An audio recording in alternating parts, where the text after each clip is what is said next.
Dear Kismet helps you dive into the mysteries behind cardology, or the astrology and numerology of the playing cards. We answer questions from our tribe and discuss world events and celebrities, all through the lens of this magical, ancient system. Our goal? To help you align with what is written in your cards and to raise the collective consciousness of the planet. If you go to our website, itiskismet.com, and enter your birthday, you'll get to your card's one-stop shop where you will find a 15-page report on your card and much, much more. You can also go to our site to find the cosmic connections, also known as the planetary energies, between you and another person. Now is the time for cardology to become as encoded in the collective energy as astrology and numerology are. So please tell your friends about Kismet. Hey everybody, welcome to Dear Kismet. I'm Candy, and we've got a couple other fantastic humans with us. Go ahead and introduce yourselves, ladies. Hi, I'm Laura. Hi, I'm Paula. So we're picking back up on this segment from where we left off. So we're going to talk about, or continue talking about, O.J. Simpson and the trial around O.J. If you don't have any idea what we're talking about, you can find it on Netflix. It's The People v. O.J. Simpson. It's amazing. If you missed the prior video where we introduced it and started talking about O.J. and Nicole, you can head over to our website and find it to catch up so you aren't left out. If you want to find your card, you can head over to itiskismet.com, get your card, get your kit, get all kinds of fun stuff. But before you leave us, let's dive back in, and we're going to start talking about Marcia Clark, who I will admit, when this all was happening real time, I couldn't stand Marcia. Like Marcia. Just this, she felt like this repelling figure in this whole thing, and I couldn't figure out, like, why can't she just get her shit together to win what seems like an obvious case, right? Stepping back, having no idea what's going on. And then this documentary or the series happens, and we get to see what was happening behind the scenes with Marcia, and we get to learn a little bit more about her. And she's amazing, like such a powerful woman. I couldn't have had a more like drastic response to her after seeing this show. Like, I love her. She's incredible. So like if we look at her, she's an 8 of Hearts birth card, a 6 of Clubs planetary ruling card. Paula, Laura, like let's dig into Marcia Clark and find out why she's so fascinating. Okay, the 8 of Hearts, Marcia. 8 is advocate for the truth. All 8s resonate with the truth, and they will put it above feelings. So it's more important to them to be blunt, to get to the facts, to get on with it. And so this can be really off-putting to other people. And I think that it's especially off-putting when it's a woman. And that like kind of pisses me off and makes me sad. But obviously, what do empowered women turn into? What's the label that they get? You know, it's so unfair. But anyway, so she was a really powerful person, and people could feel that. Chances are she's an 8 on the Enneagram. So she walks into the room and you have to reckon with her. So anyway, that's the first thing. The other very interesting thing about her, and this really comes through in the Netflix series, is her sensitivity. So 8s and 7s have a really karmic relationship with each other in the spread. There are a lot of 8s and 7s that are karma to each other. So the 7 represents the sensitivity. It's also the righteousness card, and it can be, man, both of her karma cards are 7s. Yikes. So the 7 of Spades is that sensitivity that demands that everything be in alignment with the truth. And they're very sensitive to what's out of alignment with the truth. So the 7 of Spades, we call it the righteousness card, because sometimes it can come off self-righteous. And, you know, maybe that played into it a little bit too. But it's really integrity. It's really about, I know what's true. And from the beginning of this thing, she had absolute clarity about justice and what the right thing was to happen. And it's like, you know, I watch the show and I'm like, well, obviously this is what needs to happen. And then it takes a much different path. But her other card, her other karma card, is the 7 of Hearts, which is extreme emotional sensitivity. And I'm going to add here kind of a perspective on the cards that not only does the worst thing that could happen to someone tend to happen, it must happen, because it all goes together. So when someone is the 7 of Hearts, they will draw betrayal into their life. And it's not because they have bad consciousness. It's because they came here to work on forgiveness, non-attachment, things like that. So So she really had her course set up for her, and even all the insult and injury that happened to her during the course of this trial was a part of her karma. So it's another way to step back and look at it and go, okay, she wasn't necessarily a victim. She was, and she wasn't. She chose this. You chose your path too. So that's another way to look at that. Yeah, she chose to experience those things. Yeah, that makes sense. So I had looked up so like Marcia and OJ didn't have a lot of interaction with each other, but I wanted to go ahead and see what their like connections were with each other. And when I looked at the charts, I noticed that they have like these diagonal connections, but they're double Mars. So there's like a lot of Mars energy between them. So Paula, what does that say? So Mars energy is about conflict, aggression, anger, legal issues, and that's a really big theme here. And so we basically have just taken every major player in this, looked at their birthday, figured out their relationships to everybody else, and there is an overwhelming amount of Mars connection because it's all a legal involvement. But Mars energy can just also really challenge you and make it trigger your anger and really make you ask the question, what is truth, and what am I passionate about? Now we're going to look a little bit at what cards Marcia had during the trial, because I thought this was really interesting when I started looking at the cards she had. So when she was 41, that was that year of her life. So she had the Six of Diamonds result and the Eight of Clubs and Uranus. Both of OJ's cards showed up for her in her spread the year she was 41. So Paula, what do those two cards say? Okay, so yeah, the Uranus position is an indication that something chaotic or unexpected is going to happen, something about which you'll be safer if you have no attachment. Um, and it's also a category that can indicate something that may raise your consciousness, something that Uranus is kind of an archetype for the Christ consciousness. So he was an opportunity for her to do that. But the Eight of Clubs in itself represents strength and power of mind. So it really gave her an opportunity to solidify her own viewpoint, which is really powerful. And then the fact that he is her result card, I really don't have anything to say about that. I don't know what that means.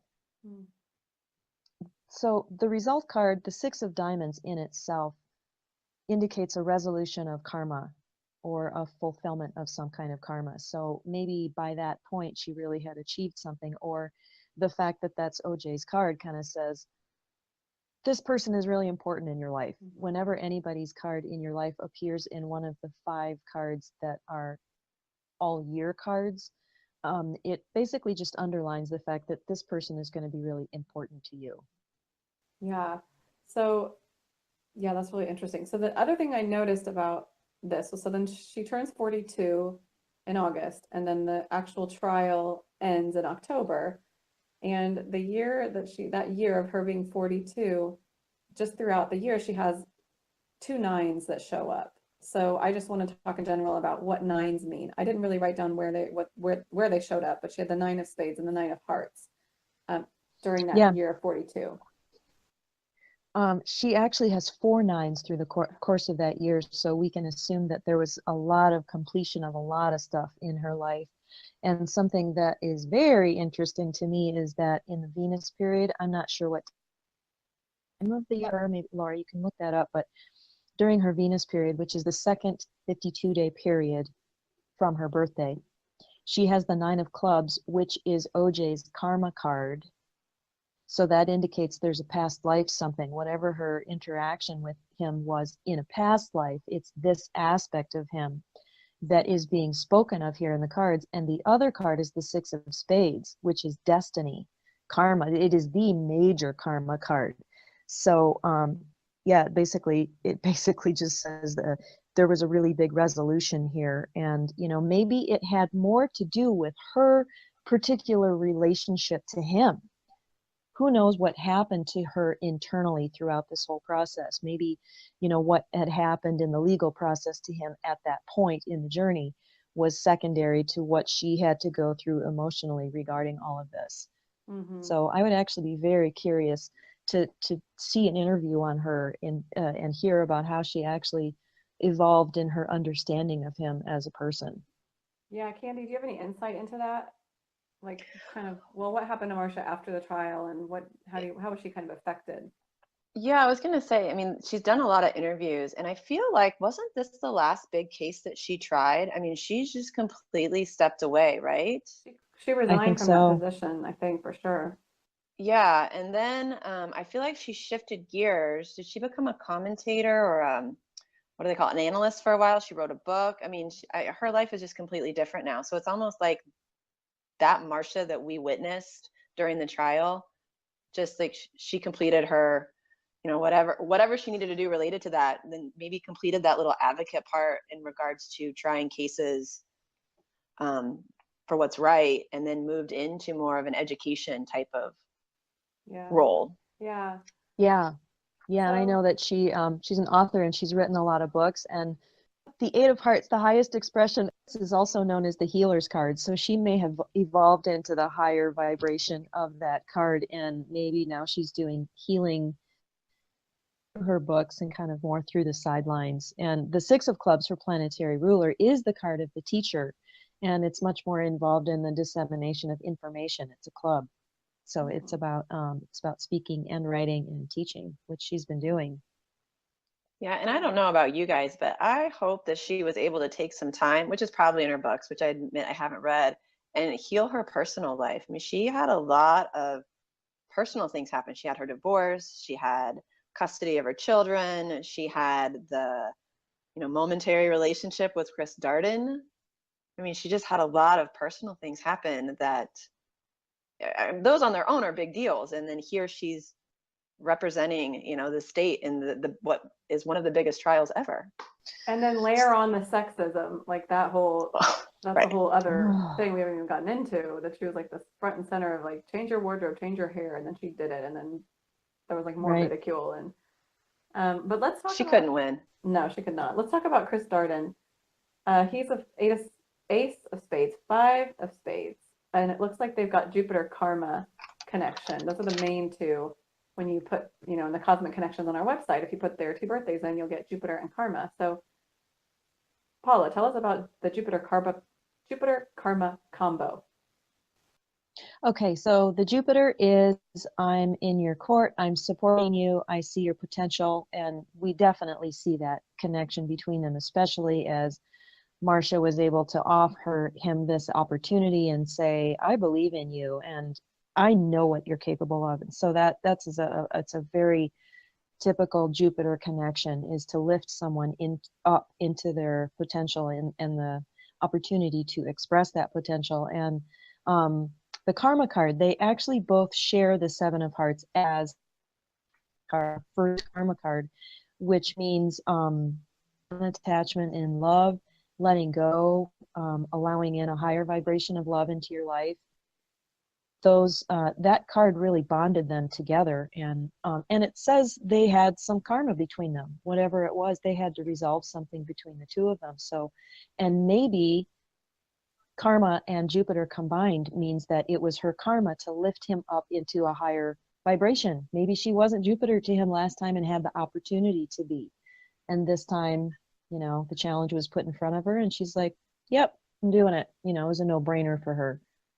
Yeah. Okay, so let's shift gears a little bit to something that's maybe a little bit harder to pinpoint in the card system, which is about the collective consciousness around this whole thing, like 20, almost or more than 20 years ago, and then now, and what was sort of like, how did that relate to Marcia's motivations and Johnny Cochran's motivation, and even OJ putting the limitations on himself. So there's the race relationship, or race relations, there's the sexism, there's what Johnny Cochran was trying to make happen, what Marcia was really fighting for, and then kind of OJ's role in the race relationship, OJ's role in the race relations, which we talked about a little bit last time. So let's try to pull all that down into like one question, which is, Paula, you had mentioned earlier off camera that Nicole had this King of Clubs and how important that card is, almost kind of right now in the collective consciousness. So talk a little bit about why that King of Clubs card is so important. Okay, so if we take the two main players and we look at those cards as being put up on a billboard for the collective to look at, that's one angle. And another angle is to look at the murder, kind of the initiating birth of this whole thing. So let's first talk about the King of Clubs, because that is so incredibly important. The King of Clubs is pictured holding a globe in one of his hands, and it is an extremely important card. I would say, just from my observation of the all-encompassing meaning of that card, it is the single most important card for the planet. I would say if the planet is working through something, it's the King of Clubs. And interestingly, that and the Ace of Diamonds are the most common cards in the deck, meaning there are 12 birthdays that are that card. So obviously we're really working on that, in our existence here. So what the King of Clubs represents in a phrase is to validate your subjective reality. Yeah. So So what just think is, about that for a second. yeah. Yeah. So speaking kind of on like a consciousness level, it's creating your own reality and understanding that what you're experiencing is what you've created for yourself, and that we're all sort of doing that on our own and then also collectively. So it's Right. like what you're saying is sort of being able, and as a king, it's mastering what you're creating. Exactly. And becoming the master of your own consciousness in the sense that you're not going to take it from the outside. You're not going to take your truth from the outside. There's a Buddhist lojong saying, they're like meditative statements, and one of them is, of the two witnesses, hold to the former. And so what that means is that there are two witnesses to your experience, and one is you, and the other is everybody else. And the former is the primary, that's yourself. So make that your priority. Take in what other people say, but what you know is true. And in the case of Nicole, she won for herself after years and years of taking this kind of abuse.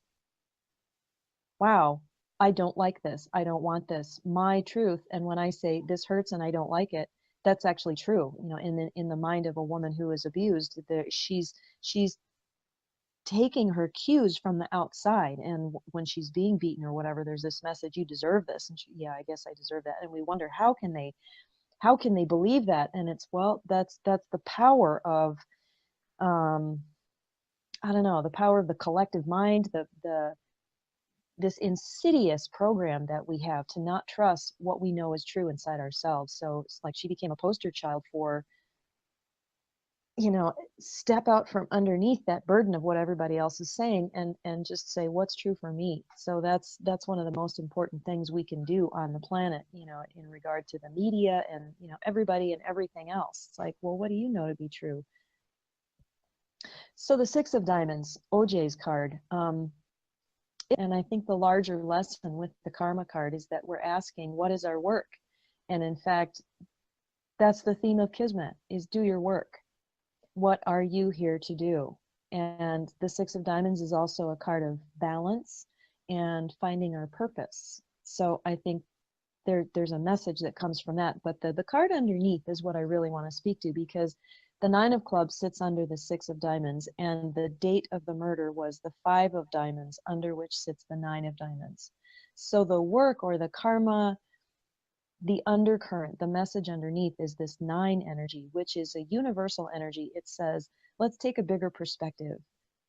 Let's ask ourselves what is really important. And how, when you were summing up this question, what a mouthful. That everybody had their own position that they were coming from. Everyone had their own agenda. Everyone had a different sense of what's important. And I think that the purpose of the Nine of Diamonds is to get us to see, yeah, everybody has a sense of what's important to them, and that's valid. There doesn't have to be a right or wrong. The race issue was absolutely huge. And even though I think Johnny Cochran co-opted the whole thing, and turned it into a race thing, that needs to be talked about. Mm-hmm. The race thing, the bigger picture, that really needs to be talked about. We need to ask the question, why did a Black celebrity give up his Blackness? Why did he feel like he needed to do that? Yeah. And let's go back to the very beginning and say, wow, that was the real crime. Right. And then it's like, what the whole time you're watching Johnny Cochran, you're like, he's doing so many extreme, kind of shady things. And then the very last scene with him, I kind of don't want to blow it for people, but I just had this big realization on the last scene. I'm like, no, he was fighting just as hard for what he believed in, doing anything that he possibly could to get this conversation on the national stage about what had been going on between the police and the Black community, which is still going on more than 20 years later. He was trying to get that to be a national conversation. That was his whole motivation. And Marsha's whole motivation was to protect the victim and to get justice for the victim. And she saw that as the most important thing. And Johnny Cochran saw getting this conversation on the national screen about race relations on the national screen. And Right. they were both fighting for these very just causes, and just this crazy murder and OJ's whole like inability to kind of be who, like, take ownership of who he really was the stage that it played out on. Mm-hmm. Yeah, yes, absolutely. Well said. And the date of the murder, the Five of Diamonds, is about change of values. Robert Camp calls it the seeker of worth. So we could rephrase that and say, people are asking, what's really important here? What is worth our time and attention? And I have a sense inside myself, even though there are a lot of ways we could say that we haven't made any progress, I do think that a change of perspective happened as a result of that case and over the course of the last 20 years. Because I'm female, maybe I'm more attentive to the fact that, man, when those little biting comments showed up in the courtroom, like either about her appearance or, oh my God, you have to go take care of your kids because you're a woman. That felt really old to me. Mm-hmm. That felt like, well, I'm glad we've made some progress on that one, because that just feels that was really shocking to me. I was like, wow, we really thought like that in the 90s. Unfortunately, the race relations thing doesn't feel like we've made a lot of progress between the police and African Americans. And yet, on the other hand, maybe we have made some progress, but maybe that's why this case is coming up now. Maybe there is something astrologically going on that's causing it to resurface, to take a second look. And maybe this is the second half of that whole story, is like, yeah, let's reassess our values around this. Mm-hmm. Yeah. Well, I mean, I Exactly. think if you look at what was going on then, right, it was the race relations, the LA riots, it was clearly domestic violence, obviously sexism against a professional woman. And then if you look at what's happening literally right now, it's race relations, right? Black Lives Matter. Yeah. It's the Women's March. So women rising up and saying, no more, I've had enough. I mean, we're playing it again, only we're playing at a much higher level, I think. So rather than being down in the weeds with the yuck and the muck and the fight and the murder, we're up at a level of championing and coming together as a collective consciousness to maybe fight this battle, hopefully for the last time. Yeah, and it's not hidden. And I guess that's probably the interesting thing about this Yeah. is, like, when you have a shadow side, it's hidden, and then when you bring it out through the light, you can deal with it. So back then, all of this stuff was hidden, and that's what Marsha was fighting for. That's what Johnny Cochran was fighting for, is to bring this stuff out into, so that could be actually in the collective consciousness. It was not talked about, and it was swept under the rug, and now it's out. Like you said, Candy, people are marching in the streets about it. So at least it's a national conversation now. Well, and here's the other thing. Yeah. That was the first really big trial on camera, right? So all that stuff was probably happening, but we never knew. And then all of a sudden we're all watching it and we're like, I can't believe this stuff is being said and these people are behaving this way. And, you know, the judge, everything, like we were just watching it. And yeah, so it really did sort of blow the lid off of a lot of the shadow stuff. Yeah. Yeah, I think that's really true. And I think that just with the way the planets are arranged and some of the astrological assessments I've been hearing lately, like especially around Chiron, there is a lot of hidden stuff coming out into the open. And I think back then it was so outside our consciousness that somebody who was a celebrity and beloved how could this be true? I think that had a really big effect on what happened in the case, is that there was just this layer of denial around it, is that I need to believe that he is whoever and whatever.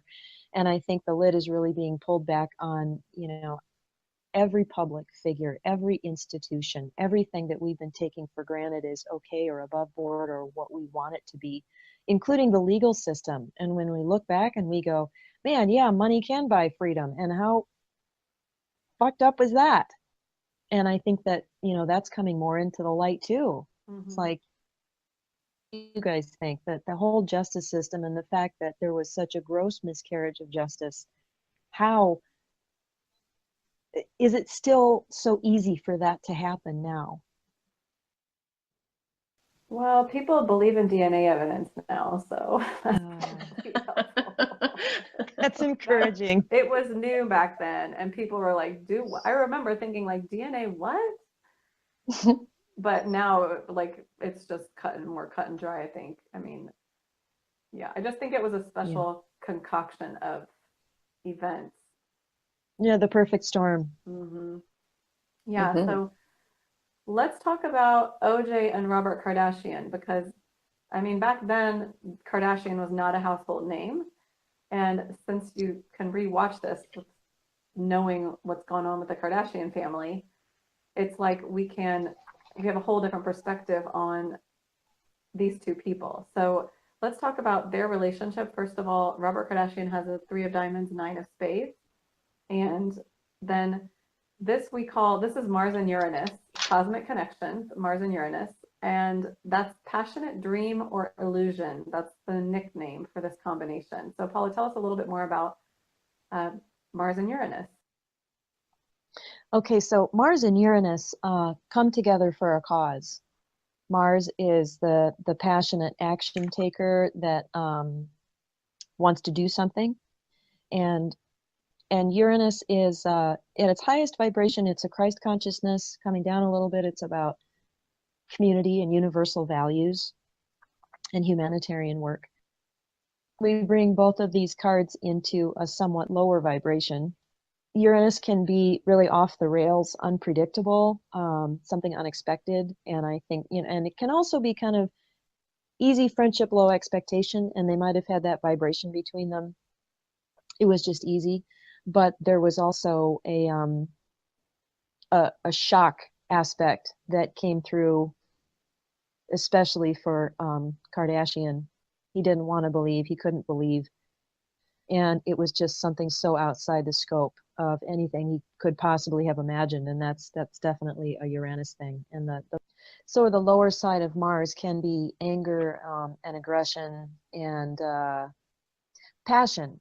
And I just know that there was a Neptune aspect to their relationship somehow, because there was so much illusion. In fact, Kardashian has a circle of 7 card in his Neptune position, which means he was delusional and could not see OJ very clearly. And so that Mars energy of passion got fed into the illusion. So he became passionately disillusioned about the whole thing, although he was coming from an incredibly sincere and heart-centered place. And just Robert Kardashian's card, the 3 of diamonds, I gave it a nickname, this card, because they just have such a capacity to be tender-hearted and empathetic and compassionate and so available to the needs of somebody else. They can be very well defined in themselves, but they also have the capacity for tremendous sensitivity and tenderness, especially if they're healthy.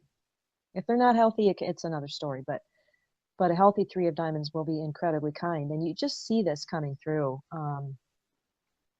I think he was probably the most pure-hearted person throughout the whole thing, and yet the most delusional, which is another big universal concept for us to really look at.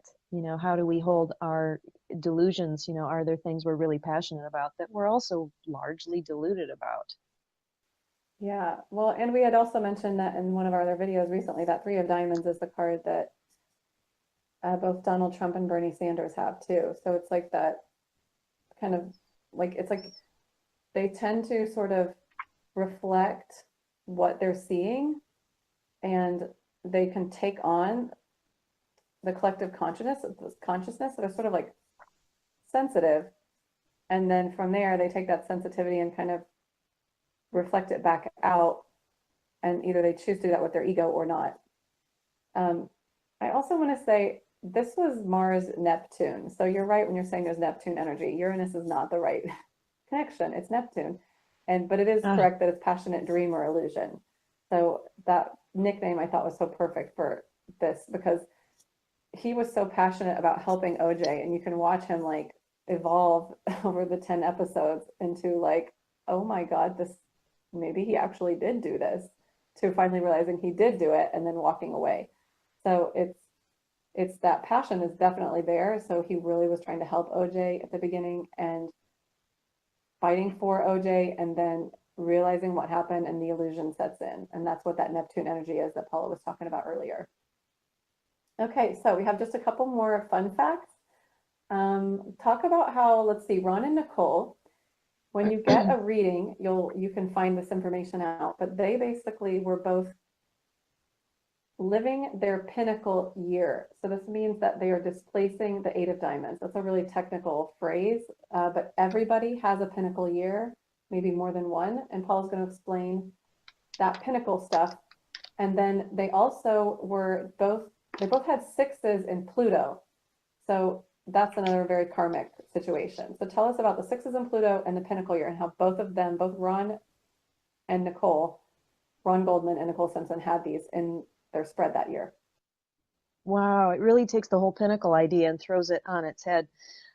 So those of you in the Destiny card system will be more familiar with this idea, but basically what Robert Camp has discovered is that it can be an incredibly successful year where a lot of things come together and you do well financially and yada, yada, yada.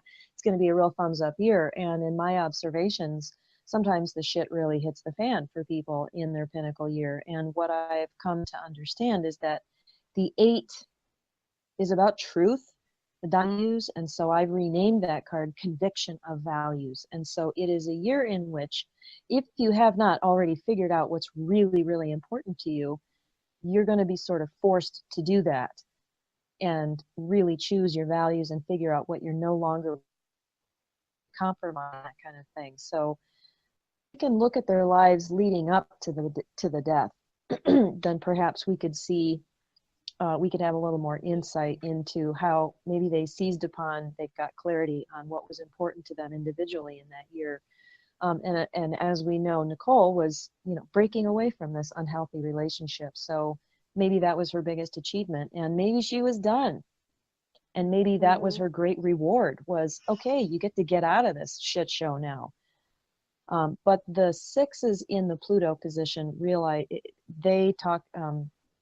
they are an indication that your death and rebirth, or your transformational experience and coming to the truth, is going to happen through something that is karmically inevitable, something that you chose, that you contracted, that has an appointed time with other people involved and that kind of thing. So, yeah, we can definitely see how that played into it. Mm-hmm. So then the other thing that I thought was interesting was that Johnny Cochran and F. Lee Bailey, who is played by the guy, I can't remember his name, kind of like the blonde, the other attorney that's not Shapiro and not Cochran. They're both 7 of diamonds, and OJ was a 6 of diamonds. So tell us about like how those two things relate to each other. Yeah, so Nathan Lane is playing F. Lee Bailey. Thank you. That was fantastic role that he played. So they are each the 7 of diamonds. And OJ's planetary ruling card, the 8 of clubs, puts them in the C7. So we know that there's a lot going on behind the scenes. There's a lot of really intense karma going on here. But the 7 of diamonds and 8 of clubs also have a particular relationship in that the higher octave of Saturn, kind of what we call like extra Saturn, which means karma, destiny, something that will really cause them to do a lot of character development. And one thing we know that happened was that they had a lot of chiefs in one room and no Indians, and so they had their own little encounter group, shall we say. So their other connection, the 7 of diamonds and the 6 of diamonds, OJ's main card, is that they're right next to each other in the spiritual spread, which indicates a kind of familiarity, perhaps a past life, intimacy, connection, where they felt really close. And there may have also been a kind of enmeshment, maybe an over-identification with each other. So anyway, Yeah. karma plus the moon Mercury means that there's a lot of really hard work to do. It's going to be painful because there is a kind of intimacy there. But man, yeah, they had a double and triple dose of heavy duty work to do together. Yeah. So then the last fun fact, I don't know if this is fun or not, but I was really interested in Mark Furman and his card, the 7 of spades. Paula has said that's called the righteousness card. So what is a 7 of spades person like? He also has a 2 of spades planetary ruling card. Okay, so the 7 of spades, yeah, we call it the righteousness card, partly because that will cause you to think automatically self-righteousness. And that is how the ego plays that card out. They have a king of diamonds that sits under them, which is about integrity, but it's also mastery of one's values and feeling like my values are king. And so when the ego is in charge, it will be self-righteousness and a devotion to whatever one thinks is right. So Mark Furman held this position thinking that he was in integrity. It's not that he was a shit because he meant to be a shit or mislead or deceive. He really believed in his position. So that's one way to kind of understand his character. He was within integrity within himself. Integrity means that you're going to be in alignment with your own values. So he was. And the 7 of spades is also the karma card too, the 8 of hearts, which is Marcia Clark's card. Oh So, my God. Ugh. Oh God. yeah. I know. So can you imagine the trigger that she had with him being a Nazi sympathizer and she was born in Israel? It's like, oh my God. Oh my God. Yeah. It's too much. It's too much for Marcia. Too much. Too much for Marcia. Masha, girl, we're so glad you're out of that. Masha, you have suffered. Okay, so that wraps up this episode. Jump over to our website. It is kismet.com. Get your card and its report.